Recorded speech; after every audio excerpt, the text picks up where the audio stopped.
Hey, paisans, we have Chiro Mafia. Welcome with my brothers from another mother. Certainly all the way back, full-blooded Joe Borio. Thank you for hanging out with me. And we're pretty excited today. Of course, we have another fellow paisan Italiano, Dr. Chris Zaino. We go way back, man. Yeah. I've known you for years. You know, you've been a great leader in chiropractic.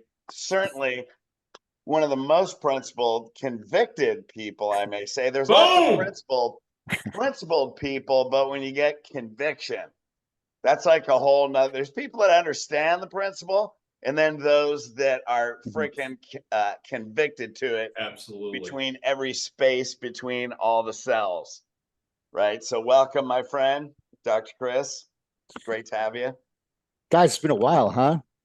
Yeah. Been too long. I saw a picture popped up on my phone when we were in Carmine's in Chicago. Yeah. 4 years ago. Yeah, it was a good pick. That's where Chiro Mafia was born. That was a good night. It was conceived in of course, Italian restaurant in Chicago. Yeah, over a plate of sausage and peppers. And port. We bought port wine. That's right. I remember that was it got me started on that. That's so good shit. I'd stay away from it. Yeah. Funny, man. So hey, lots of people know your story. So for those that don't, how'd you find chiropractic? What'd you go through? Who's the person behind the mission? Oh, me or Joe? You. Oh shit! So yeah, this is all about you today, man. I don't want to hear me, man. They want to hear you, Chris. Joe's gonna pop off anyway, so it doesn't really matter. So, guy, I just won Mr. America 21, 22, 23, going great. My dad died when I was 22, so I kind of went through a little angry phase through there, and then all of a sudden, I was working at Universal Studios Florida with Xena Warrior Princess, that show. So I was doing the diets and the training for them, and we would go between Orlando and New Zealand. That's where they do the filming. So, guys, just think, you're 22. I got the sickest job in the world. I'm like, I made it. I did it. Then, like, I started having, going to the bathroom a lot over a couple months.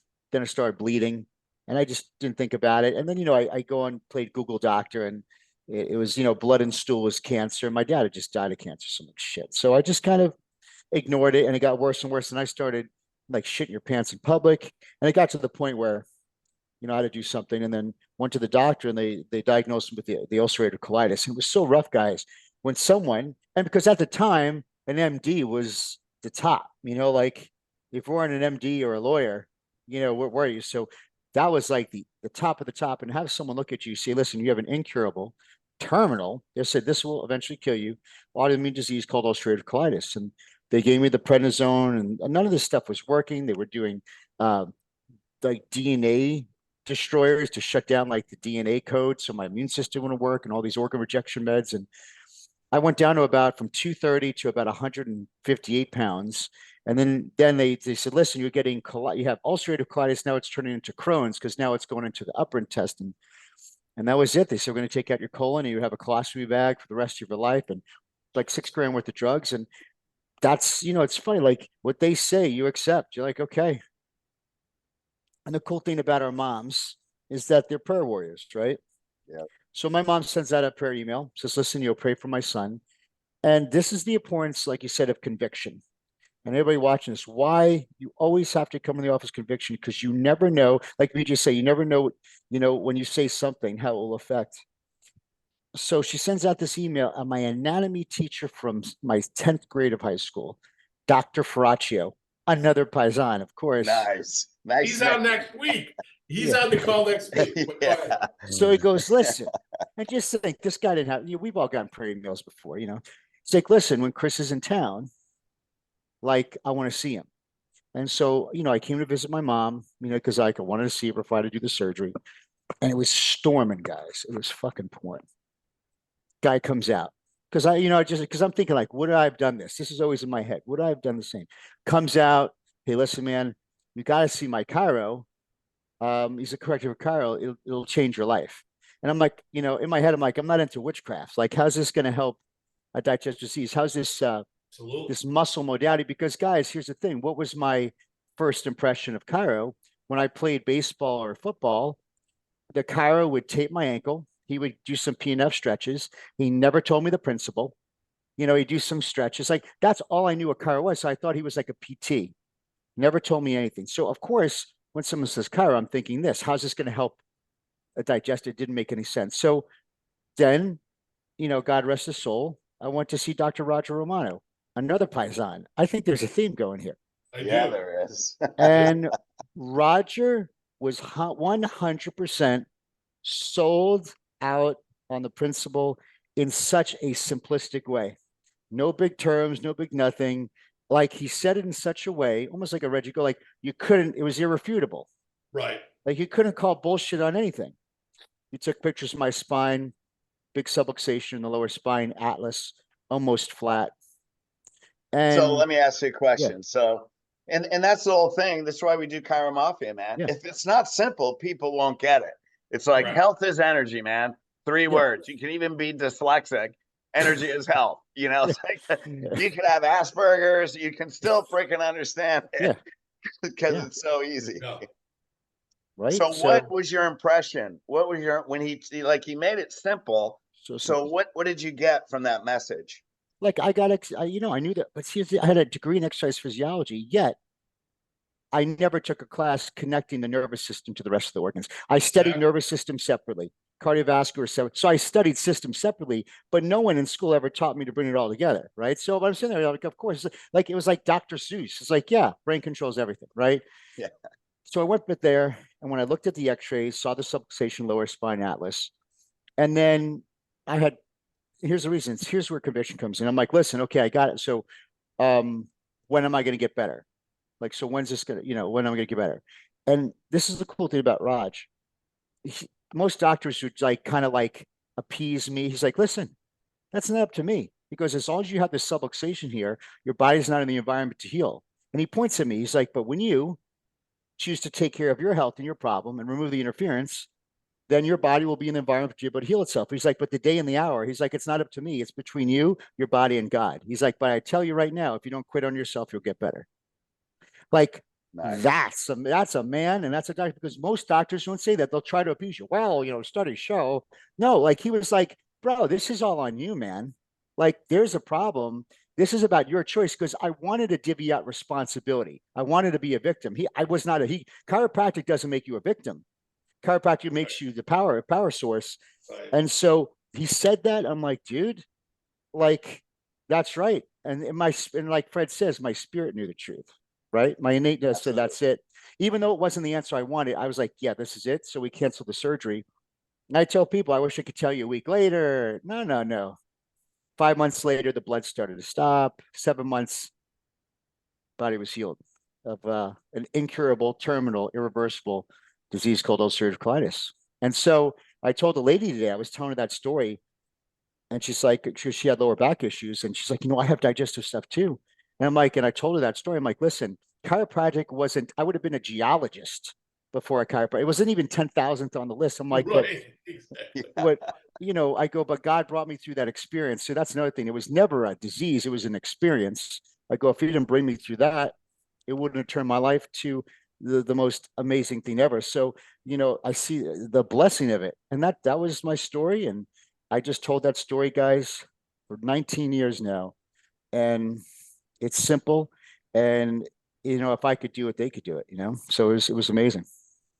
Well, also, I don't know if I may be crossing the line a little bit, but you also told me personally about a spiritual experience that you had that added to your healing. Because, and the reason I say this is chiropractic is universal law, man. Universal intelligence, innate intelligence. What is that? God, universal intelligence. What's another word? God, and we're created in the likeness and image, right? So our nervous system actually has consciousness. It is our consciousness. And Fred, what that final piece was, because I was in church at the time, that's when it happened. Just listen to praise and worship. I think, Fred, that was the moment of belief going from 99% to 100%. You know what I mean? Like there's a big difference from I'm believing 99 to I am healed. There's a Yeah, difference where I am healed absolutely. and I am healing. I am healed. And guys, that was the moment of I am healed. And that was, guys, I can't remember many times in my life that I had a feeling of sureness and knowing is that point. And that was like when you hear the lava going through your body thing, like it was a moment of I am healing, I'm getting better to I am healed. And that was a definitive moment for sure. And the next day I went for a colonoscopy. And this is guys, I was at Harvard colonoscopy, and the guy's like, I mean, it looks maybe it's a little inflamed. It kind of looks good. And I'm like, and that so I literally had that time, and then the day after I had now proof. So I mean, I was in a it was just it's what I needed to go into full conviction and full belief. And I think so many of us we're 98 percenters, but there's something very different at 100%. yeah, yeah. Like Sid Well, that, Williams, are you into chiropractic or is chiropractic into you? So when it's into you, when Yeah. you are that, like you're the conviction inside, I always say it's, you burn so hot inside that nothing on the outside can burn you. Like it doesn't make Yeah. your rejection doesn't reject me, or I don't reject myself or even question myself, and that's when you become unstoppable, really, I think so. And well, like and Fred, you said that's the spiritual part of it. It Yeah. has to be done. absolutely. Like my physical was getting better, but there was still, I think, probably had doubts, spiritual, like and Sure. it was that final piece. Well, I got this from A Course in Miracles. We gave a heal experience, by the way. Check out the shirt. Oh, missed it. Healed. Thank you Oh, very Beautiful, like much. dude. it. Get me one of those Yeah, in a I V-neck, will. in a V-neck, please. Yeah. Got to show the upper pecs. Yeah. Hey, you work for those, So you can man. show the There's horde. a lot. You got to There's a show the lot of horde. Kidding That's me? pain. why you want to show the. Kidding me? You got to Come show on. the That's a Mr. lot T of pain in starter his kit. I upper pecs. Joe just has hair over him. Yeah. Yeah, he clips it so it doesn't come out of the You'll top of his find out. You t-shirt. got to get a little older. You'll get it. He rubs some Yeah. olive oil. He rubs some olive oil on it. Yeah, you do. Joey and Vito's olive oil, by the way. It's very Only specific one to olive use, oil. baby. Only one. Anyway, like in the Bible, it says, faith is things that are hoped for, Mhm. yet unseen, right? So when you hope, that's not 100%. But then when you start to see things, then maybe you get faith. Mhm. And then, maybe faith can turn into belief. But if you say you have a belief, then that makes possible an unbelief. And knowing is the truth of God. And you Yeah. said that word, 99% maybe belief, but 100% is knowing. Like when you know something, you don't have to think about it. It's already done. Yeah. Yeah. So that was, I don't know if you noticed that you said that word. I'm sure you did because you speak with intention. Oh yeah, 100%, man. Yeah, Yeah, I am healed. exactly. Yeah, it was like, and that was the thing. It was a very definitive moment because I didn't have many of those experiences in my life where I'm 100. Like I'll say I'm 100%, but that was a Yeah. that was a true That was thing, and knowing. it's tough to get to. Yeah, it's tough for a lot of people to get to that point because it has to be a mental, spiritual, and physical alignment all at the same time, and they're all on the same page, Yes. and it's Yes. 100%. So and that's the point, Fred, when we say in healed, because I'm actually reading that. I'm reading it to Monique before bed. That's when it happens instantaneous. Like, because it's already there, but that's when the manifestation is instantaneous. Yeah, you bring heaven to earth, man. Thy Yeah, will be it's done, because it's right? already On there. earth Yeah, as it it's is. You're already bringing done. heaven to earth. That's our Yeah. job. That's chiropractic, is bringing heaven to earth. Yeah. So then you got into practice, and in that experience, like people like, oh my God, it was life changing. But then that doesn't mean you still know how to communicate the message, because you came out and it's not like you were hugely successful at first. No. Yeah, so So that it's was a fun part. yeah, We all went through it, Fred. yeah. We all went through Joe it. had to borrow money from his dad until he said, "Nah, I don't Twice. think so." Twice. 100% Yeah. interest rate. Yeah, no kidding. Uncle Yeah, Vinny shows up at the door to collect payments. right. Yeah. Yeah, I had when I used to do a talk, I was like an orator, a teacher, so if I would speak somewhere, I had a book that said like the dangers of medicine, but it was a binder and it just had my talk and notes in it. So I'd literally stand behind a podium and read it like a Catholic sermon. And it was boring. It wasn't spirit filled at all. And I had a lot of technology, hoping the PowerPoint and the spine, I was vomiting at them. And it would be, good presentation. Nothing happened. Oh, I'll think about it if I need you. And I remember I was asked to speak. It was like a Tuesday. One of my patients belonged to the Rotary Club. And in the Woodlands, the Rotary Club is the big oil guys and the big surgeons. So I had a little bit, when I started out, I had a little bit of an imposter syndrome. I kind of still felt like a stepchild of medicine, that type of thing. And I'm like, there's neurosurgeons and lawyers and big oil. Like, how am I going to impress them? That's this whole thing I'm thinking. So I was so nervous about that. I forgot all my crutches. So I drove there and I forgot to load my spine, my PowerPoint, my book. And I was going to flake. It was in the middle of summer. I'm sweating in the car. And I'm like, I'm going to just flake on. I'm not going to do it. And then something on the inside of me, like, you know what? I could go in there and I could just tell my story because no one could call bullshit on my story, and no one can do my story better than me. So I just needed certain, like, I could do me better than like those guys. Like, I can't talk neurosurgeon stuff. I can't talk big oil and stuff. And I can't talk, but like, my story is my story. And I went in there and I just told my story. And that's the first time I ever got a standing ovation. And that's the first time someone said, listen, you know, can I just pay for the exam now so I could get a spot? And I was like, can you even do that? I'm like, yeah, sure. So that's what I'm saying. I'm sorry. So since that day, Fred, like when I showed up to the plane, I had an A&S poster and a spine. And I'm like, this is just all I need. And my story. And that was it. That was it. And it didn't change, guys. Only thing that changes, I got more and more transparent, more and more. I talked more about the dirt down to shit in my pants. But like, because I realized like, I went up there and I shared everything.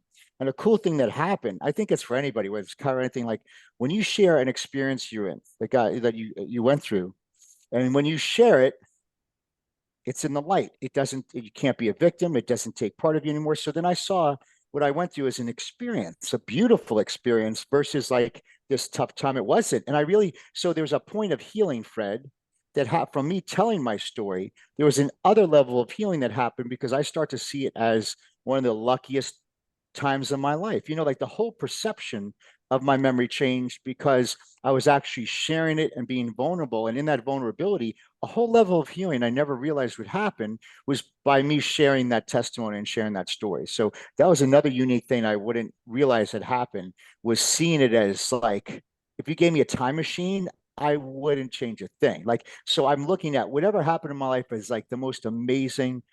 I got nervous. What if that never happened? Like, and it's like most people be like, I don't want to have like, no. What if it never happened? What have I been doing? I've been a personal trainer, you know, like what I don't know what I've been doing, but I definitely would have stepped into this thing. So something very magical came from actually sharing your story to the deepest, going in the deepest, darkest places. And the darker I went, the more freedom and the more healing that I experienced. Yeah, that's amazing.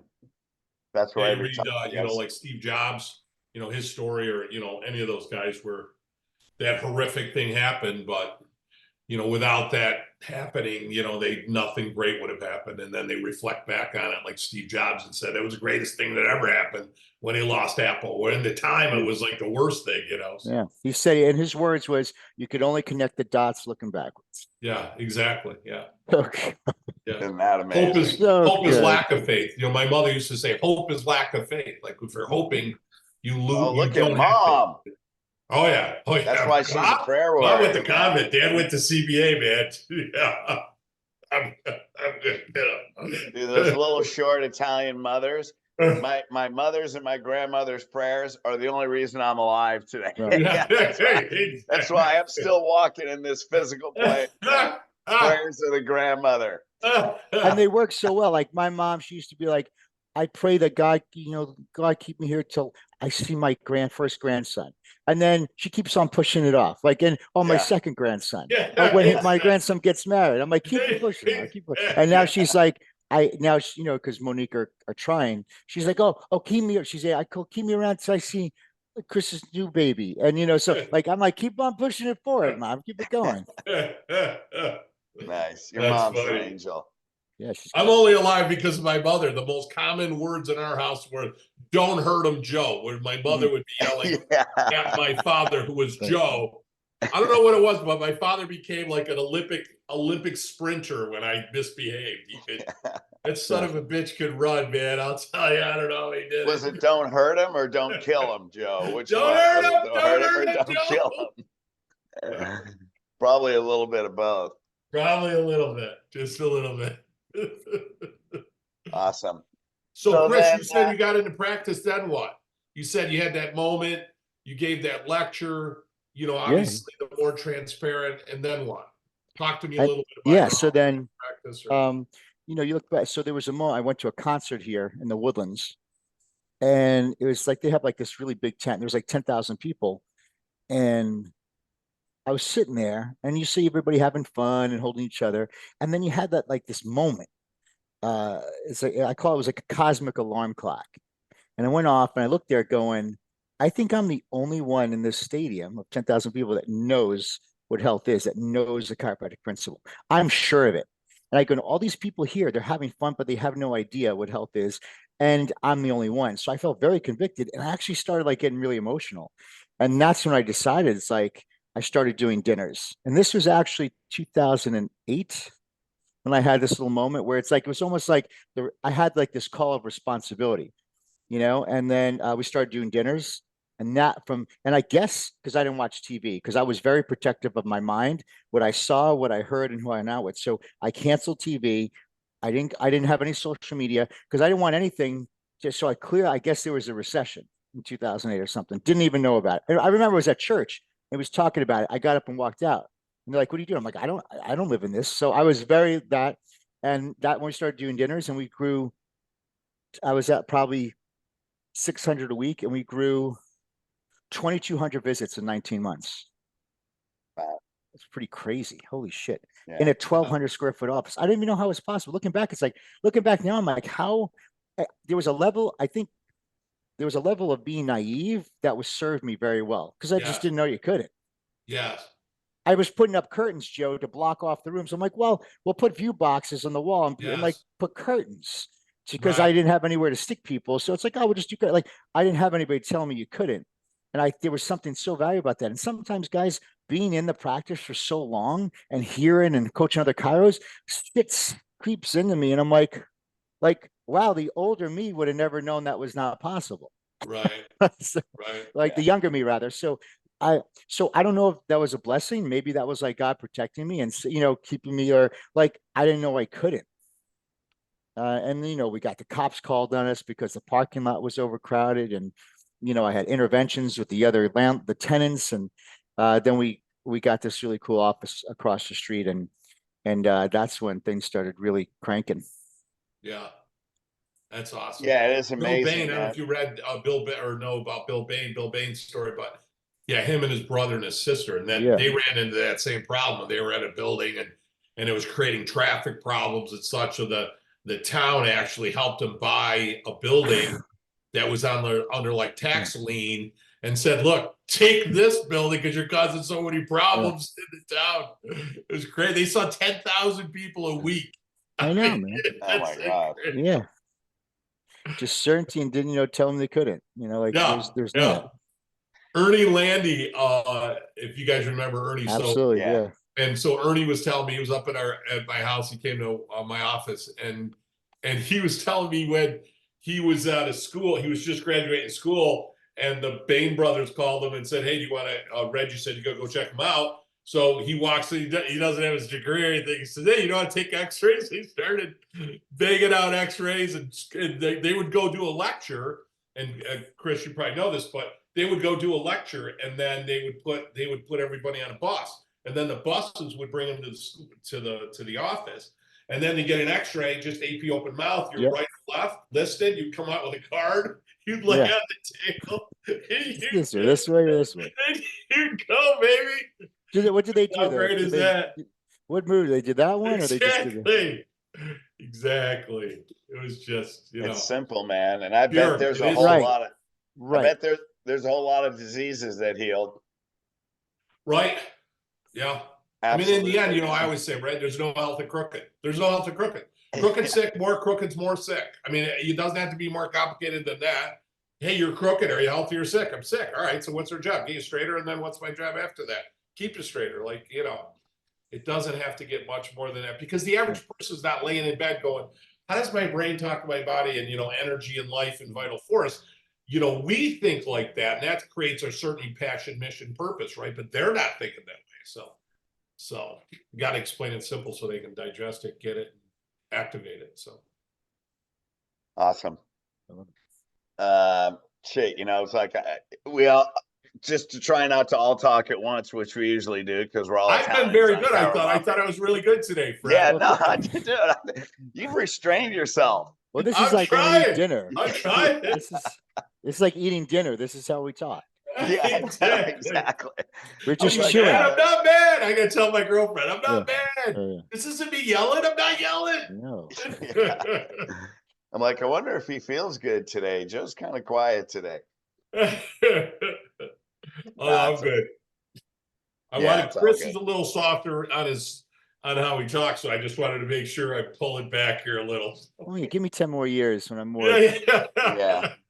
So anyway, man, like you said, wow, man, we grew 2,200 in 19 months, you know, and you didn't know what wasn't possible. It's like that's the power of focus. Yes. It's not really what we focus on, it's what we eliminate. Yes. You know, when you just eliminate everything else but this, your Yeah. power is freaking limitless. Yes. Yeah, I was staying true north, right? So what got me true north? Eliminated, right? Social media, TV, radio. I didn't listen to any songs, so I listened to Reggie, Sid, um, Santos. Yeah, like so all the guys that were dead. So they were my teachers, right? Because Yeah. why? Because I felt they were the most certain. These are guys that got thrown in jail, got their practices burnt down. They were always like, so I want someone who fought, right? Because it, like you said, something comes out differently. So I would speak like them, Sisyphus, right? So I like when you hear that all the time. So I believe in brainwashing. I would brainwash myself. That's well, what am I going to? I'm going to. We're all brainwashing ourselves with something. So I'm going to wash my brain with that. Right. So that was on Monday through Saturday, you know, because that's when I worked. So when I was working, I just listened to that, and then I would read the Green Books or some type of philosophy, Barge, one of these guys in there, and that always kept me to true north. And let me tell you guys, every day I need to be set to true north. So I'm thinking, how do people stay at true north? What all the stuff I had to do to stay to true north, like it was a daily practice, and that's what kept it sharp. Then you compound it over years, Right. Exactly. you know. And then Sunday I would listen to music. I would get in the car, cruise, and listen to music. Fred, you were part of that. You saw that routine. Yeah. Hey, you so that are was your my reward. rituals, right? You Yeah. are your rituals. Yeah. And that's, you know, that and we all coach people, right? That's the struggle. Yeah. Is people being disciplined on your rituals. And then, you know, I mean, you guys know this because we adhere to those. Exactly, man. It's like I can't imagine. You know, I had somebody the other day. Well, I haven't been on my rituals for 2 months. I'm like, I would have killed myself 6 weeks ago. Yeah, I would have shot myself in the head, you know, after 2 weeks. Like you can't not do it because you go insane if you don't. Yes. The flesh really, it's like the discipline calms the mind because the flesh really took over. You know, last year I had a really rough year, and I kind of got into vices and stuff like that. And man, It and takes you down the I'm like, rabbit how am I hole. gonna get out of this hole? I can't get like because it was like everything. So the way in my headspace was, I saw all these circumstances happening because it was an inside job. So I'm like, how are going to change these outside circumstances? I can't wait for them. So I had to start going from within again and starting those routines. And the quickest way to change state, as you know, Fred, is the physical body. You could change state there. So I'm like, I got to start. I could control how I wake up, what I read, what I listen to, getting on that cardio, working out, and slowly, shit, it was slow. It atrophied so much. And then it's like the lasers start coming again, and that eye of the tiger and the fire. But here's the thing: it's like people are waiting to get the motivation to do those things. Yes. But I found out doing the things gives me the motivation. Exactly. Absolutely. Right. So that's the thing. Like, guys, start doing it, and then you're like, it's more painful not to do the routine. Correct. Oh my God, that's where 99% sucks. You're right. We're waiting. I'm waiting for Joe. Not the pain of doing it or the pain of not doing it. Which I don't need Joe. They're both going to be painful. Which one do you want to do? I tell those guys that all the time. Oh, I can't go to the event. Oh, I can't do this. I go, dude, there's too fucking pain. It's going to take more time, and you're going to have to pay more money than you want. But you know what? stay home and stay the same, or pay the pain to be better, or you're going to pay the pain and regret. What do you want to fucking do? Like, what are you doing? What are you doing? And the vices that I was using, because to me, it was at a point where I only had rest when I slept. And so I would wake up and it's right there. Because, Yeah. well, it sounded like when my mom lost her son, Eugene, my brother Eugene. She's like, only like she woke up and the problem, like her loss of him was there until she went to bed. So it's going to be there. And so I realized, listen, there's no amount of drugs or vices or things to knock me out. It was always there. So I said, like, I got to drop all this shit and like start doing the thing. And then the inspiration came after I did the thing. And in 40 days, guys, it's amazing. Like, what people don't realize, whatever it is in your life, could be your health, your mind, your relate. I'm telling you, if you just focus for 40 days, how fast everything could change. And it's just 40 days. You've been, like Joe said, you've been suffering for 4 years, but you can't find the 40 days. So, I mean, I know it's at 40 days. I look back going, wow, what a miracle. But it wasn't a miracle. It was just doing a couple easy disciplines. Yes. You know?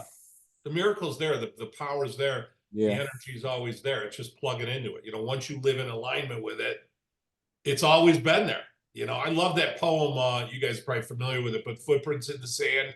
Mm-hmm.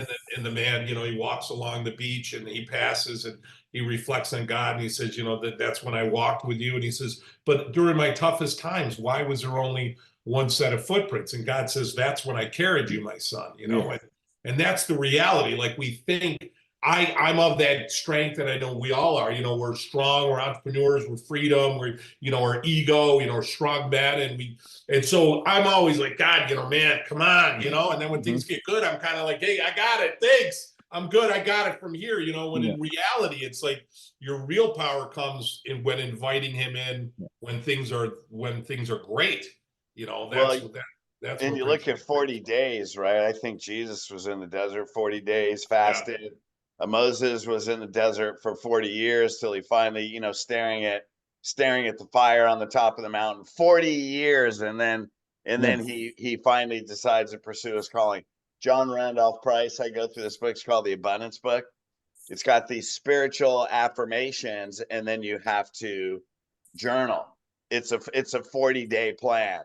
You know, he has another one, Success Book, 40 days. Like there's something prophetic or divine about that time frame. And with Dr. Freddie, you had introduced me to this, and because during that time, you know, that vibrational chart, I'm like, it's about self-awareness. I'm like, I'm in apathy and indifference right now. That's when like vices are not fun anymore.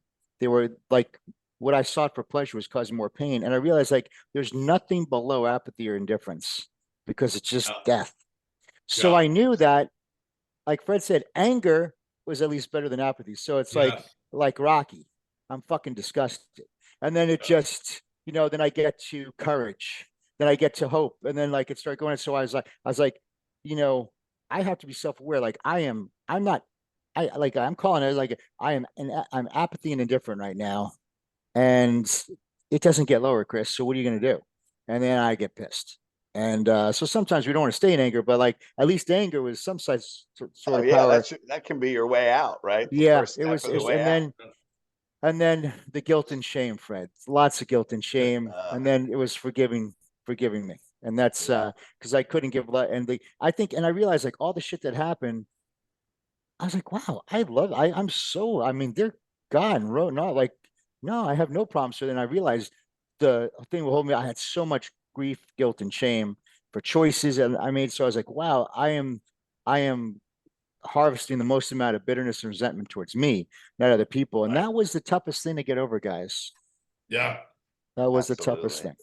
Guilt's like drinking poison, man. It's like Oh. drinking your own poison. You know, you're just drinking it. And shame is the weakest emotional state ever. It really beats you down. Oh yeah, map of consciousness. That's what you're quoting, right? That's elimination. And then once forgiveness is transcendence, right? Because only above that, there are two steps is unconditional love, and then you're in revelation, right? And then joy, and then total internal peace, illumination, then pure consciousness. I mean, forgiveness is up pretty high. Transcendence. But I think one of the things that we went to DE, right, and you got freaking Bob Sotilli up there and Ian Grossman, and they were. I think they paved the road out of pure anger. They had to fight a battle that we didn't have to fight, right? Yeah. And so that's one thing. When we go through healed and we get to the second E, establish their purpose. Yep. A lot of people's purpose comes from their pain. Like, look what you went through, right? And then you find the gift in the pain. But sometimes building your practice, anger is motivating. Like, what do you hate? I fucking hate vaccination. Yeah. That's why I don't know why chiropractors aren't teaching vaccination workshops all the time. What bothers you? It fucking bothers me if a parent comes in and they don't bring their kids. That bothers me. Oh, yeah. Right? Like, that's almost anger.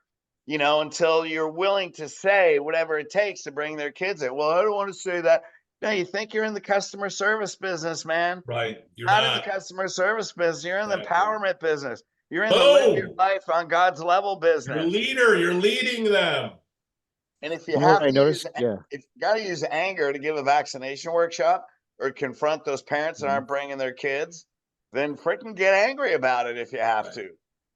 But And at least you build your practice. Guys, what I noticed is, and docs who are watching, I know you don't like vaccinate, but every time you don't say nothing, and anytime you let that person show up without their spouse, don't bring their kids, it actually starts to like eat away at you. Yeah. It actually destroys your self-esteem as a doctor. Yes. Absolutely. Yes. And then versus so what I'm saying is, what, like Joe said, what's worse, feeling the pit in your stomach that you pussied out, or to stand up for something? At least I feel like hey, I said what I had to say. Yes. It's their choice. You're much better off standing and getting that review. Yes. Yes. Than compromising your ethics and value. And Yes. it's a horrible feeling. I don't know what it is. Fred, you could probably put in better terms, but it's like I'm compromising my soul and value. It's a soul feeling that I kind of like, and it rots. And what happens is, the more you do it, then the more you do it. Yes. Then you start becoming quiet and you become a musculoskeletal doctor. Yes. And what do you hate, Dude, Fred? I fucking hate musculoskeletal. I hate just, oh, your foot hurts, let me adjust your talus. It's like, oh man, I hate feet, by the way. I hate limited potential. It's some docs don't know the potential, or they're afraid. And one of the things that I'll always lecture on is that, like, if you say nothing, what's the chance of the mother bringing in the child? If you don't tell the story, what's the chance? It's zero.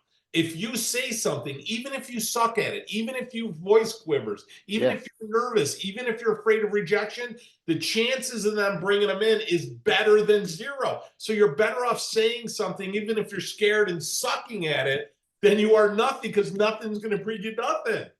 And yet sometimes we think, like, I'm going to protect myself, or what if she rejects me, or what if she asks me a question I don't know, and yet that's the engagement. That's the conversation you want to have, and you're trying to avoid it. But you need to have that conversation in order to get the child in. So, not to speak is to speak sometimes, right? Yes.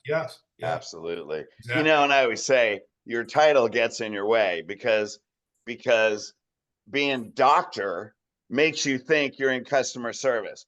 Right. Being doctor is what you're, I was on a coaching call the other day. So the patient asked me, what's your recommendations? Now, what's the doctor going to do? It's going to talk about a program. Well, you're going to come this many times. I'm like, shit, if somebody asked me, well, doc, what's your recommendation? Well, I recommend you stay fucking healthy the rest of your life with your family. That's what I recommend. Oh, now how are we going to get you healthy? Yeah, that's a different question. No, I recommend that you stay healthy and you keep your family healthy for the next 80 years. That's my recommendation.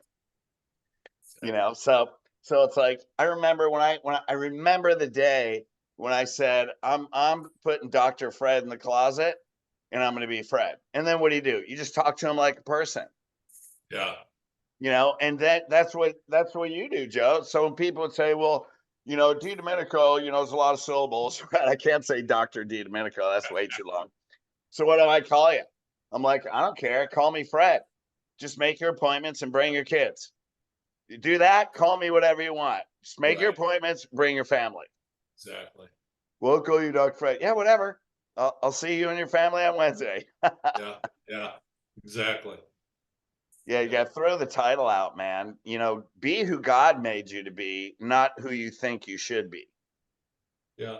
Be a Yeah. leader. I mean, I think we forget we're leaders. You know, I always say that you're going to meet them there, but you're going to take them somewhere. If not, you know, you're missing the whole point of the journey because they don't know what you know. That's why you went to school. That's why you became a chiropractor. They didn't. They became an accountant or a lawyer or a plumber or, you know, stay at home with the kids or, you know, so you know something they don't know. So your goal is, hey, listen, nice to meet you. Let me take you to a place that is absolutely beautiful that you never even heard about. You don't even know exists, and that's where I'm going to take you. And that's your job every time. You know, I always say you earn the right to be their doctor next time, this time. Like we keep thinking, you know, it's this time. No, you're already here. So I have to give you something like Sid always said, give them that little extra something so that because you earn the right to be their doctor next time, this time, or they're not coming back. You got to give them value and, you know, all those things that we know, but it comes from that, you know, all of us talking, that connection, that certainty, that clarity, that, you know, combined with mission and purpose. So, you know. There he is. Joe's back. There you go. Plus, tell him what your MD didn't tell you. Hey, your Yeah. MD didn't tell you health is energy. Exactly. Did he tell you energy was health? Exactly. No. What can an MD do for an energy problem? Did you Right. really come in with a health problem or did you come in with an energy problem? Absolutely. Well, I came in with a health problem. No, you came in with a health condition. Right. Where'd the problem start? Right. What can medicine do for an energy problem? Nothing. Yeah, so why would you go? Yeah. Yeah. Exactly. That's great. Yeah, so it's all good. So then, shoot, man. So now you were, I mean, you built one of the largest practices in the you and Joe probably two largest practices in chiropractic. Yeah, Schiffman, probably Bob Schiffman. Schiffman, yeah, Yeah. Schiffman was another one. Yeah. You know, Sigafus. There was certainly Yeah. a handful. But then you started getting into coaching. You started inviting docs over. I'm Mhm. sure docs started calling you. You did the Zaino experience Yeah. years ago. So then your purpose started shifting a bit. Right. Yeah. So the Zaino experience was cool because like once a month I would just get with the team and be like, guys, we got to go from day one phone call to lifetime patient. And so this could be a 6 hour train, or if you know your shit, it could be 2 hours and we're out of here. So they started doing it because and you would just see, they would just start to make stuff up. I'm like, where did we get that from? So I was keeping that. And then one day I was like, hey, docs, you want to come and check this training that I'm doing? And so when everybody knew doctors were coming out, then my team had to like make sure they're on their A game. Then I realized when they Yes. showed up, I was on my A game. And then our patient care was at the A game. And just think you have a bunch of doctors and you're doing a big doctor's report. The room is crowded. I was throwing fire and we're signing everybody up. I'm like, this is amazing. And I'm getting paid for it. And organically, Fred, it was just like, we did that for a couple of years. It was amazing. And then I just had my team started training the individual like associates and stuff. And they became teachers. And then they became, it was the ultimate form of team training. And let's get to things. So yeah, started transitioning. And then I wanted to like start doing like that I am hero stuff. Because what happens, it realized like we're just not a, it was a, it was, we just wasn't adjusting spines here. Like there was a whole other level because we're evolving. It's human like, man, I got to teach people the mind, and I just enjoyed doing that. And I just wanted to evolve. The cloud started moving, and then part of me started chasing shiny, blinky objects. So far, like maybe I'll have more fun here, and because things kind of felt boring, a little bit boring to me. And I was looking at something that, you know, 70% of people they don't even start. Then you're left with 30%. About 20% of those people, they actually get going and they get to a level of success. Okay. Then they kind of stop. And then those 10%, and then like there's like 3% left that they actually continue to do what they're doing for a sustained period of time. I did that. And then the last like 1 or 2%, they just never stopped doing the boring stuff. So what happens? I got a level I was bored. I was just a little bored. And I started like self-sabotaging, trying to bring associates in, trying to like retreat. Looking back now, I don't know what I was doing. I was retreating. I was getting callous with people. I was getting off focus, and I was looking to retreat. And looking at what happened over the last couple of years, I realized that, you know, I I was I the reward was work for me. I found reward in the work, in the practice. It then shifted to where I wanted a practice to get a reward. And when that shifted, then my life wasn't fulfilled because the reward is always changing.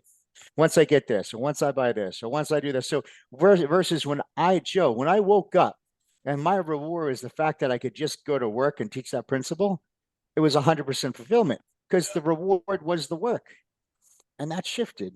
And I realized all the, and but the stories, this story is not finished, but all losses and money losses, investments. Why did I throw a million here and losing this? Because I was trying to retreat and get out quick, to be on an island, be in Italy, and not talk to anybody. Yeah. And then it dawned on me the other day that, you know, like, why are you retreating, Chris? God has me on this planet to fight. So here I should still be fighting, but here I wanted to retreat. So I realized, okay, it's time to start fighting again. And so picking up, and I have a heart for men in the, like just me, men over 40, on other areas that I'm doing. So, but bringing all the principles in there. And so, yeah, like, I'm not done yet. So that was the thing. But I realized, well, I couldn't put my finger on it until looking back, going, man, I was retreating. I wasn't trying to retire early. Like my intention was, I don't want to talk to people anymore. I don't want to deal with anybody's bullshit or their excuses. I just want to be quiet and absolutely just talk to you guys and eat. And I realized I'm not done fighting yet. I'm not done fighting yet. And so, like, I would have zero impact on that. So I realized that, hey, what I went through humbled me out, shook me up a little bit, but also created a hunger again and a fight. So again, I'm seeing that, like, life is beautifully happening for me because it opened up a lot of other doors and opportunities that wouldn't happen if I was just chilling and I made 100 million in Bitcoin, which I do have a little FOMO that I didn't buy when this crackhead told me to buy it about 10 years ago. But hey, fine, no FOMO. It's like, you know, I'm here to fight, so that's where I'm at now. So I'm just bringing it back up, but I am with the practice. I brought someone in, bringing in modalities because, yeah, I definitely want to do, and it's the coaching thing instead of I Am Hero. It's called, Stallion Men's Health, because as you can see in the background, I think we're all meant to be stallions. Yeah. And I consider myself a stallion, and I want to make sure I can help other men do it. But I'm seeing a lot of men, it's just in today's society and stuff like that. They just don't have that fight. They don't have the principle. They're not leaders. Just everything we did in our office. It's like, it's just a calling for men. So I'm very excited about that. Yeah, that's great. Yeah. We Yeah, do need that's that. awesome. And That's great. being a leader like that, like in Mhm. chiropractic, we have a purpose, right? Yeah. And you can Google this. 93% of people in this country, in America, don't know their purpose. Yeah. And so how could a man be a stallion if you don't know your purpose? Yes, your purpose is family, yes, your purpose is other things, but there's something in there. Yeah. You feel it because you can feel the void right Mhm. here. There's something that's calling you. Absolutely. And like Yeah. Fred, like you said, I think everybody, they're looking for a purpose that is a lovey-dovey, feel-good, romantic. Ooh, no. Purpose comes from a stand. You're standing for something. Yeah. Exactly. Like, you know what I mean? Like, it's like things are a little backwards, right? It's like, no, you're looking for this feel good. No. Like, what do you stand against? And that becomes there's something spiritual about that. This is what I Absolutely. stand for and stand against. And that's where you find it in. Yeah, but there's a lot of flack and there's a lot of rejection. Yes. Why? Like Joe says, embrace that. Like, wow. Like, I want to just lay back and be like, fought a good fight, right, Joe? We were talking about that. Fought a good fight, man. Exactly. Fought a good fight. Absolutely. And that's very quenching It is. Well, in your versus Joe. spirit, Like, I wish I would have said this. The regret. No. no. Yeah, Yeah. I want I to, don't want to go. I don't want to lay my head on a pillow with it anymore. Coulda, shoulda, woulda. I don't want to live that life yeah. anymore. No, absolutely not. Yeah. There's we start the yield seminar right in the beginning, Psalm 139:16. It says, "You saw my days before they were formed." Yeah. So imagine, you're coming from the spirit world, a whole nother dimension, right? Not this 3D physical dimension. So you're coming from the spirit world, and it's like you're watching a movie clip of what you're supposed to do in your life. You see all the pain, you see all the abuse, you see all the failures, and you're like, yeah, put me in, coach, because your spirit wants to Yeah. evolve. Your human experience, your personality would never choose what your spirit is choosing. So once you accept that and you find the gift in the pain, That's why you feel that pull. Your spirit knows why you came here. And if it's scary, people say no, or someone else should do that, or, you know, whatever it is, or I'm not going to do that. But you can't get rid of that feeling. Your spirit knows you're a spiritual being. It won't go away. It's just going to get worse. Yes. Yes. And Fred, you quoted in the book, Joseph Campbell, the cave you fear to enter holds the treasure you seek. Yes. It's like buffaloes. You got to be buffaloes. Run into the storm. Yes. Because that's where the growth happens. I mean, look, like my whole physique wasn't because it was comfortable. Right. Nothing. But I'm great. so happy. I'm so happy. You know what I mean? It's like, right. It's so worth it. It's so worth it. Yeah, absolutely. You gotta dive in. You know, there's that analogy where if you see a kid, like a little kid on the beach, and he loses his toy and he's freaking out because he lost his toy, you know. So what do you do as a parent? You're like, hey, it's okay. You know, Joey, it's gonna be okay. Everything's fine. We'll find it. If you can't find it, like, we're gonna get another toy. We'll be okay. But you have a different perspective than the child does in that moment, you know. And God, you know, so imagine the perspective of God, because we're going through our life going, damn it, like, you know, could have bought Bitcoin, or son of a bitch, I should have done this in practice, or whatever. And you don't do that. And God's laughing because he's like, you're eternal. Everything's going to be okay. This is the journey. This is what's necessary. This is part, you know, he's like the great great grandfather saying everything's going to be okay. And we're caught up in it, you know. So when you realize that, look, this is eternal, it goes on forever. This is part of the process. The struggle is where the, you know, the meat is, the energy. That's what's needed to make you great. That's what's needed to get you through it. That's the crucible of creation. That's going to make you something far better than you can even imagine. Just go through the process, try to do the best you can every day. You're going to come out better, no doubt about it. So I love it. Yeah, man. The only reason you cried when you were a kid is when you were at the beach and you dropped your eggplant Parmesan sandwich in the sand. That would make anybody cry now. If you took a bite of that mama's eggplant Parmesan, I would cry when that thing dropped in the sand. That's for sure. I remember my parents ran a restaurant. So I think I heard somebody, like a comedian or somebody tell their story, but I didn't have a lunchbox. Like, I literally had this like little piece of like cardboard. I think it was like a beer box or whatever. My mother would put my lunch in there. And, you know, and they said, like, hey, they would talk to their teacher, like, can I put this in a refrigerator? That was my life, 100%.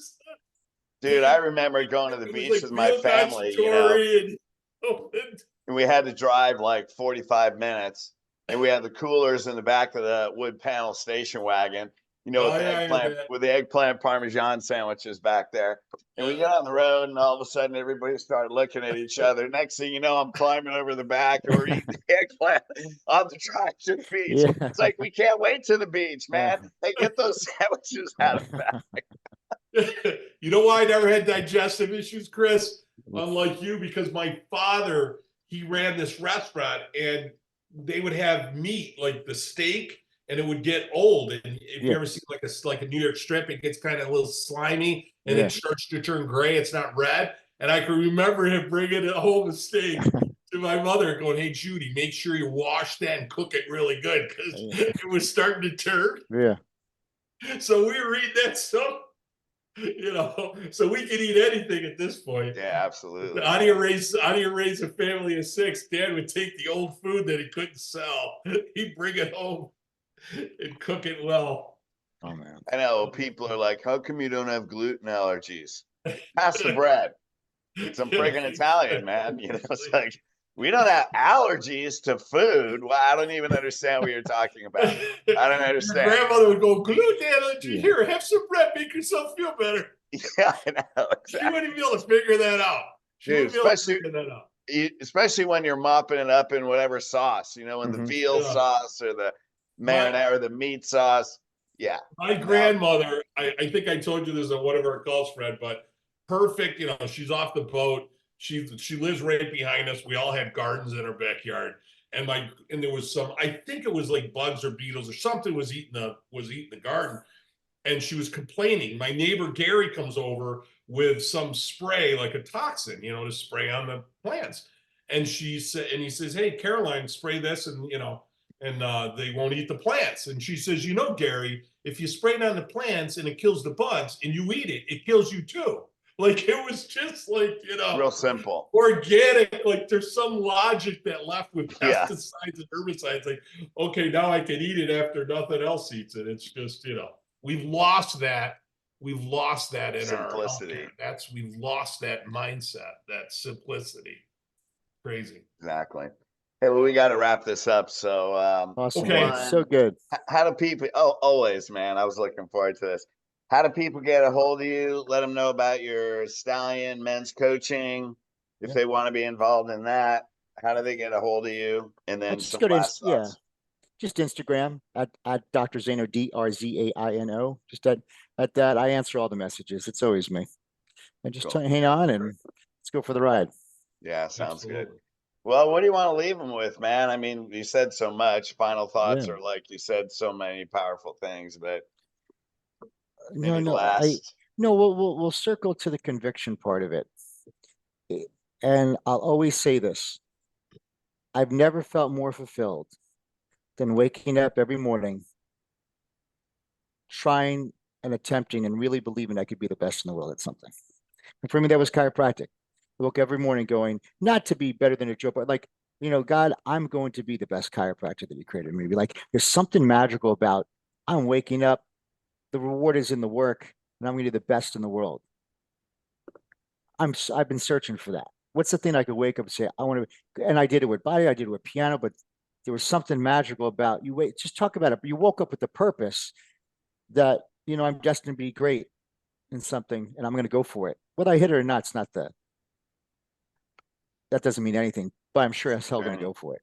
Yeah. Awesome. Yeah. Awesome. Thanks for all you do, Chris. I mean, I love you guys. We got to get together. Like, listen, let's get a Chicago trip or California. Like, we all got to like pick up either Chicago, New York. Like, let's do a thing and because Monique loves food, so she's a foodie. So let's do it right. Okay. So she's in our tribe. Yeah. Okay. Ow. Yeah. All right. Yeah. No, seriously, that sounds awesome. Yeah. Right, guys. I'd like to do that. Hey, what are you gonna leave them with, Joe? I know you got a seminar coming up. Yeah, we got a boot camp, Boreal boot camp coming up in Fort Lauderdale, April 12th. It's probably not gonna, it may barely reach the quality of Fred elite coaching, maybe Chris. It's right there. You know what I mean? It's right there. I'm trying, but it's gonna be awesome. So we're gonna do one day. We do 6 days in practice. So we train on day 1, day 2, day 3, step over issues, checkups, and 3, 2, 1 undones, along with all kinds of other stuff. So we're going to hit that really hard. Great booklets, manuals, the whole thing. It's fantastic. So it's open to anybody, and we certainly, if you're looking to grow a high volume practice, make it simple, improve your communication, see a lot more people, serve a lot more people, have some wealth and freedom. Join us. Massive retention, huge, probably huge. the highest retentions. One of them. And I don't know. It might be between me, you, and Chris. I don't know. We'll see. We'll fight it out in Chicago or some tiramisu. So. Yeah, nice. Cool. We have the Atlanta boot camps coming up. Day 1, day 2, man. With now 26 years and studying human behavior, we got it down now where people in day 1 are saying this is the healthcare lifestyle for my family, from day 1. How to get them through that, where they're like, I'm not going to medical doctors anymore. They didn't tell me anything of what you're telling me. And this is the health of my family. And this is the way we're going to live the rest of our life. So if you want more of those, check it out. We got the secrets, the 7-figure lifestyle practice. That is, hey, you can make 7 figures just on your wellness. That's both you and Joe, Chris. You're doing that massive lifestyle people, right? That was a majority of your practice. Lifetimers. Man, when COVID hit, I didn't see a new patient for like 14 months. Yeah. Not a worry in the world. Right. When I left the practice, and my lifetimers, and when I went in my little Mexican prison, and my lifetimers went back, I went back. I'm like, how the hell I can't pay rent this month? What the hell's going on? Because the lifetimers were just, that's true. We talk about generational wealth. We have to look at generational practice health, and that's exactly what that is. It's their lifetime. Like the goal, guys, is always this person's gonna become a lifetime patient. They have right. You're filling a bucket with holes in it. It's going to drive you Yes. crazy. Yes. Well, Yes. that's what I say, man. Don't build a practice, build a legacy. Yeah, Right. yeah, yeah. Build a legacy, you don't have to work anymore. And the impact, that's what the great Yeah. thing. I mean, when I went to school in Southern California and then I left for almost 30 years. But to come back and run into patients and see two generations of kids that have been born that I never met, that were never my patients, that haven't been vaccinated and are still going to chiropractors every week. Like, then you realize the impact that you have. You're not thinking, if you're trying to build a practice, you're thinking small. Yeah. Yeah. And that's how you do it. It's Chris, I'm sure you've heard this, the same comment where people say like, well, how do you see like hundreds a day or hundreds in the morning? Because they're lifers. So they're not coming in going, okay, wait a minute, don't touch me. Let me unload on you for 5 minutes. Like, no, they're laying down on the table. You're not even done doing your adjustment. They're already off because they already got their power on and they're like, see you later. So it's 30 seconds. And there's such a fair exchange in that moment. They feel like they're not even paying you enough. You know what I mean? And they leave. And it's like, when you create that, it's easy to see hundreds because you're not bogged down with getting into symptomatology all day, Cool, man. All right. Love you guys. Appreciate you. Love you guys. Hey, Chiro Yeah, right Mafia, back at you. subscribe, share, and we'll see you next week. Thanks, Take care, guys. Chris. Thank See you, you. friend.